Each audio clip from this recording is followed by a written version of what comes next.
Good morning, folks. Welcome back to the farm. Just got out of bed. Little miss coming to get me out of bed here. Gotta get her a yogurt. And I gotta get all this crap off the counter. So we're gonna make some sausage today. Pulled some ground pork out of the freezer last night. Had it defrosting overnight here. So in the morning here, we have a little bit of breakfast. We like to put some music on the TV just to get everybody vibed up for the day. Ask the kids what they wanted to listen to. Charlotte said she wanted to listen to the Tiger song.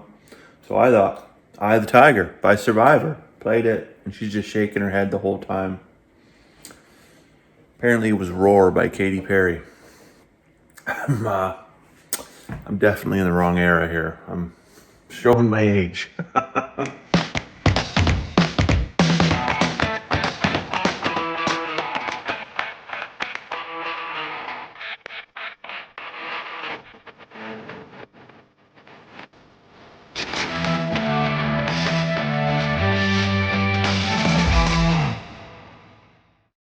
So I said to heck with cleaning the kitchen, but I got myself some workspace here. Got my ground pork, got my seasoning, got my recipe book.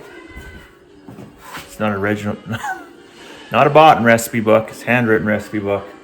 And the sausage stuffer. So where this goes, oh, and I got some sausage casings too. Pick these up. You can get these at Canadian Tire, actually. They're fantastic. You can get them at 32 millimeter or inside out 23 millimeters.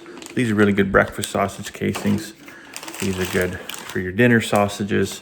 Breakfast is a very versatile food, or sausage is a very versatile food. You can have it for breakfast, you can have it for supper. You can have it whenever you want. Today we're gonna be making a modified Cumberland sausage. Cumberland sausage is from like where I grew up in Cumbria, in England, and it is a geographically protected recipe. So I am about to commit an international crime. Yes, right here on YouTube, committing crimes. But that's okay.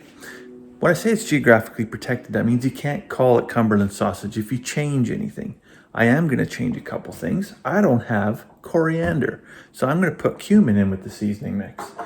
I'm not going to put rusk in here because I'm going to go all pork, no filler. Rusk is like breadcrumbs, right? You add breadcrumbs and you add water, and that's something that they did during the Second World War because there just wasn't enough meat to go around.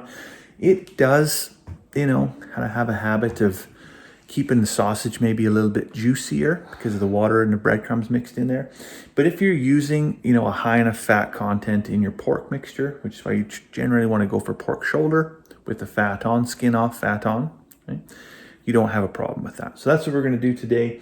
I do have to go get a couple things from the shop. So the sausage stuffer here, previous lessons we've learned is as you're cranking, this starts to want to go places. So we're gonna get a couple C-clamps and I'm gonna clamp them on the wife's countertop here very, very gently and make sure that doesn't go anywhere. So before I go get whatever I need to get, let's get the recipe out here because let's face it, that's what you came here for.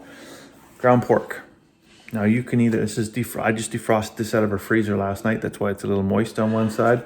Yes, I said moist. 5 pounds of ground pork. If you don't have ground pork, get 5 pounds of pork shoulder with the fat on. Run it through your grinder on a coarse grind. You're gonna want 2.5 pounds of seasoning. You'll see all our seasonings up in this cabinet here, right? So what I do is I pull all the seasonings out and I got them boom, boom, boom, boom, boom, boom, lined up on the counter. As I add them to the bowl, I add it and then I put that thing back in the cupboard. That way I don't get confused. That way I don't add 16 teaspoons of pepper or something crazy like that. Okay. Now that tangent's done, back to the program. 5 pounds of pork shoulder or ground pork. 2.5 pounds of sea salt. 1 teaspoon of brown sugar. Yes, it's got just a tiny little sweet hint to it. You're gonna want 1 teaspoon of black pepper. You're gonna want 2 teaspoons of white pepper. White pepper generally has a little bit more sneezing power than the black pepper, I find. 1/4 teaspoon of cayenne pepper. All right, so here's where I said I was gonna make a little bit of a change. Instead of using coriander, we're gonna use cumin.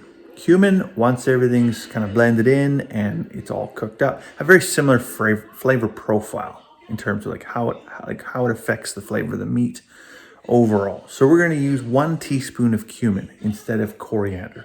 But if you wanna use coriander, go right ahead. That's great. That's fantastic. We're going to use 1.5 teaspoons of nutmeg. Yes, nutmeg. It's a festive sausage, great in the winter time. We're gonna use 2 teaspoons of thyme. So we always have thyme around here. Of course we do. It's a sheep farm, we got sheep, we got turkeys. Thyme is just an absolute staple in our seasoning in the cupboard there. We're gonna have that. We're gonna have 1.5 tablespoons, don't make this mistake, 1.5 tablespoons of sage. Now sage, again, if you're making sausage, a lot of American or North American sausage won't have a ton of sage in it. If you're gonna go for a British sausage, British is like, I mean, it's like the mecca of sausages, right? There's a lot of sage used. The Lincolnshire sausage is a really good example of that, where it's just like a punch in the face of sage. Cumberland sausage is a lot more mild. So like I said, we're only gonna use 1.5 tablespoons of sage per 5 pounds of meat. You get into a Lincolnshire sausage, it's, 2 or even 3 times that much. And then to top it all off, we're gonna use 1 teaspoon of parsley.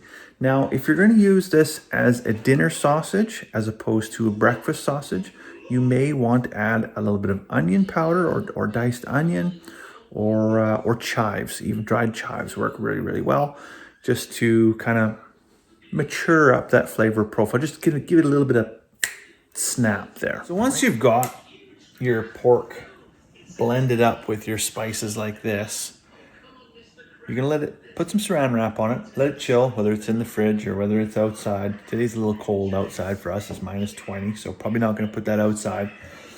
Let it chill for probably 2 hours, and then you come back, and then we're gonna put it into the old sausage stuffer here. Up to you how you mix your spices in. I generally like to do this by hand, physically by hand. It helps make sure everything is even and that there's no pockets, like big pockets of spices.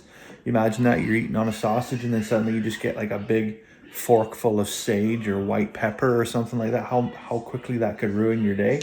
So to make sure that it's even, I like to do that. If you're not digging the, you get the heebie-jeebies, it gives you the ick.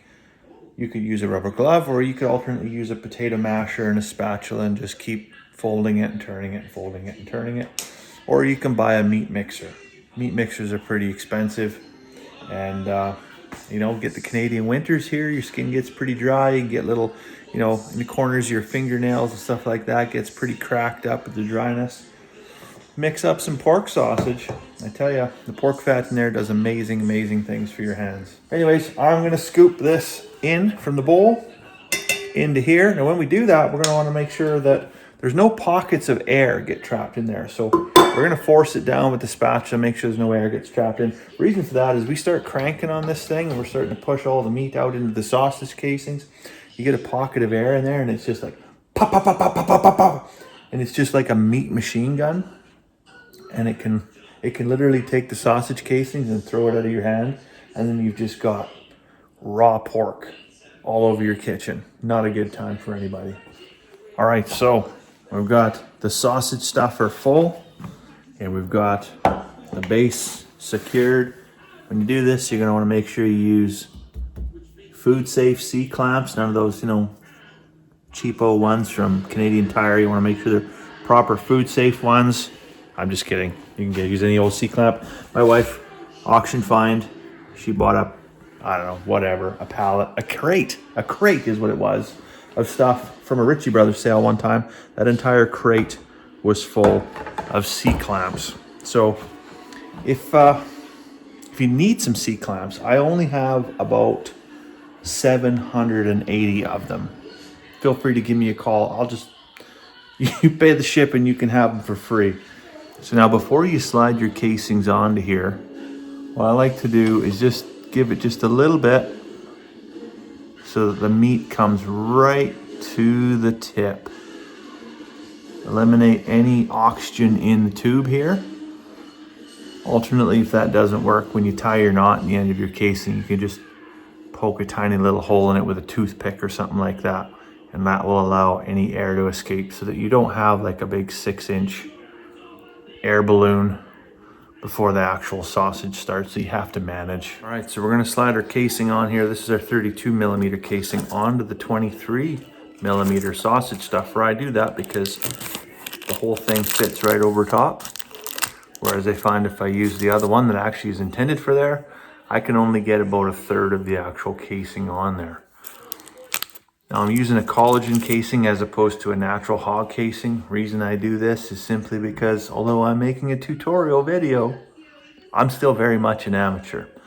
And I haven't even tried to use natural hog casings yet.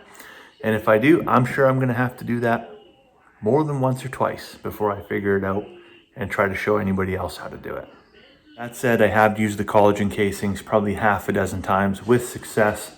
Now, the other thing that I'm gonna introduce you to here is the old pizza pan. This is like I say, old pizza pan. As you can see, it is definitely an old pizza pan. So with years of making pizza and running the pizza wheel over it, it is kind of concaved, I guess would be the word for it.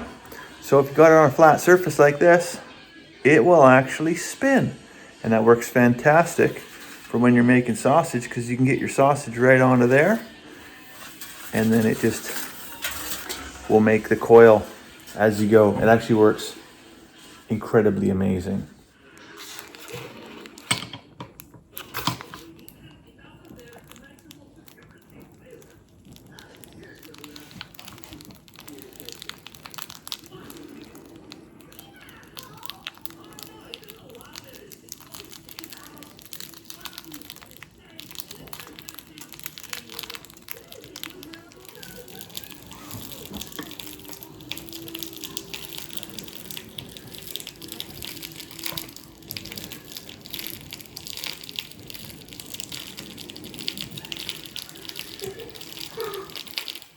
So for anybody that might be wondering, what does 5 pounds of sausage look like in a coil?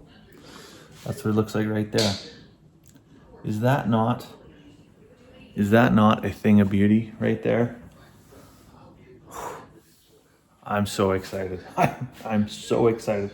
So I'm gonna snip that off, tie that end up here, and then I'm gonna get to rolling and making some links.